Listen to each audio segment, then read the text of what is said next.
I was silent for 5 years. I put up with her moods, and I humbly nodded. "How nice can you be when someone makes fun of you?" writes Mrs. Veronica in the letter. The 35-year-old cannot get along with her mother-in-law. According to her husband's mother is a walking ideal.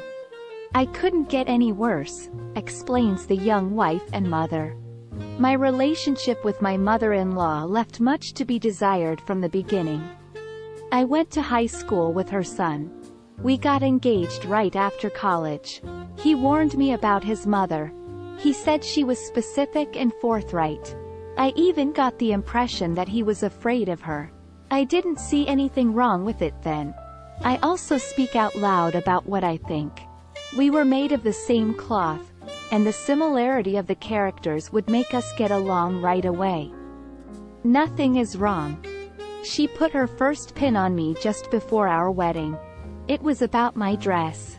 She criticized the cut. She didn't like my bare shoulders. It is not proper to be naked in church. I heard from her a few hours before the most important day in my life. I took a deep breath. After all, tastes are not discussed, I consoled myself. After we got married, our relationship cooled down a bit. My husband and I got into work. We wanted to save as much money as possible for our own contribution. For this reason, we rarely visited our in-laws. I saw my parents just as rarely, but my mother-in-law also resented that. On Christmas Eve, she told me I had cut off their son. His explanations that we are overworked were of no use. She looked at me disapprovingly. Though I don't think she really liked me from the beginning. She never gave me any compliments. Instead, she criticized my appearance more often. She doesn't like me wearing short dresses. When I had dark hair, she complained that I was pale. When I dyed my hair blonde, she said it was a missed metamorphosis. I've heard a lot of comments like this over the past 5 years. It wasn't just my appearance that kept her awake at night. I also heard a lot of critical comments because of the type of work I do. I work as a translator. I have never complained about the lack of orders. I have the comfort of being able to work from home. For me, it's a plus. For my mother-in-law, A-. Why?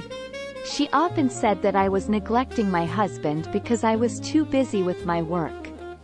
She baked a cake for my children and my husband every week. I don't even touch the oven. She never worked overtime, and I was always in front of the computer. She cooks excellently, and I order ready-made food more often.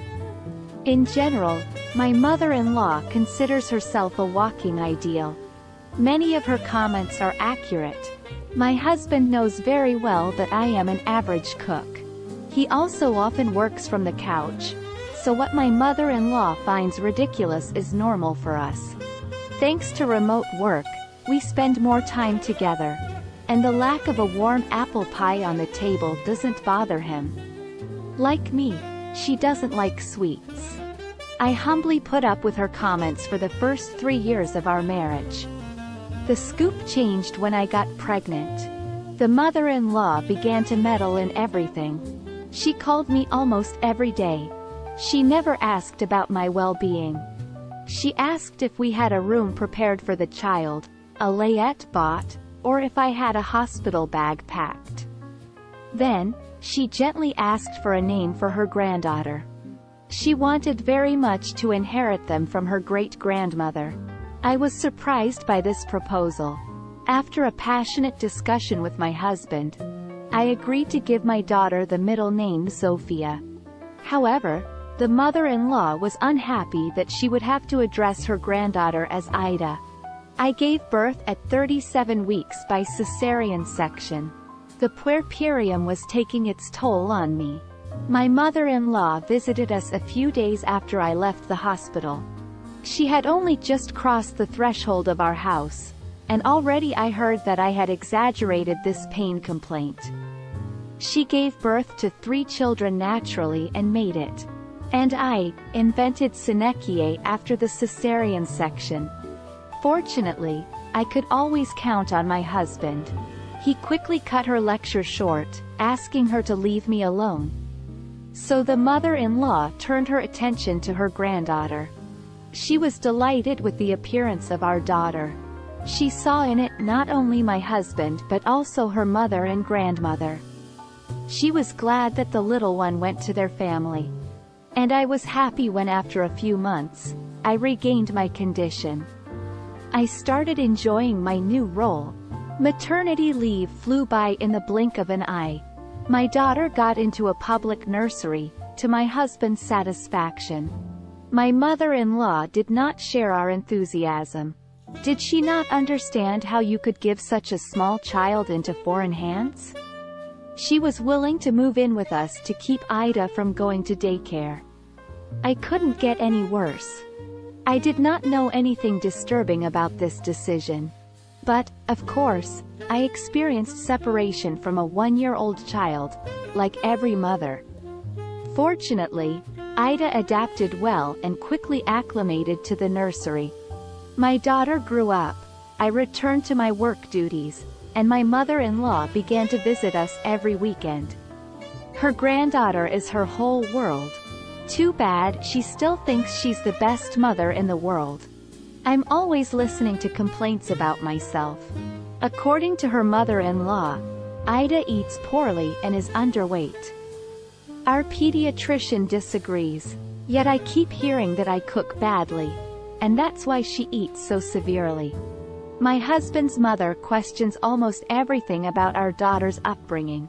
I should have diapered her a long time ago, signed her out of the nursery, from which she often comes back with a runny nose, and above all, tried to get her siblings. Instead, my mother-in-law says I should quit my job and stay home. I was silent for 5 years. Finally, I put up with her moods, and I humbly nodded. How nice can you be when someone is hurting you? She also gave me a lecture on motherhood last weekend. She found out that I'm going on a business trip next week. She said I was selfish and neglected my home, husband, and child.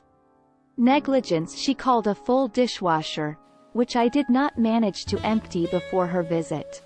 Besides, Ida was still running around in pajamas, which according to my mother-in-law, on Saturday at 10 o'clock, is a sign of laziness. Mine. The dress changed. My husband had to intervene. He stoically told her to stop meddling in our lives. We are happy, have a healthy child, and do not need golden advice. The mother-in-law did not give up. She shouted to her son that he had changed because of me for the worse. Then, persuaded by her father-in-law, who was only contributing to the whole discussion, she closed the door from the outside. I will not let my mother-in-law into the house again. My life will not be arranged. Although I feel that in a few days, he will call again and ask when he can see his granddaughter as if nothing had happened. I think the word, sorry, doesn't exist in her vocabulary.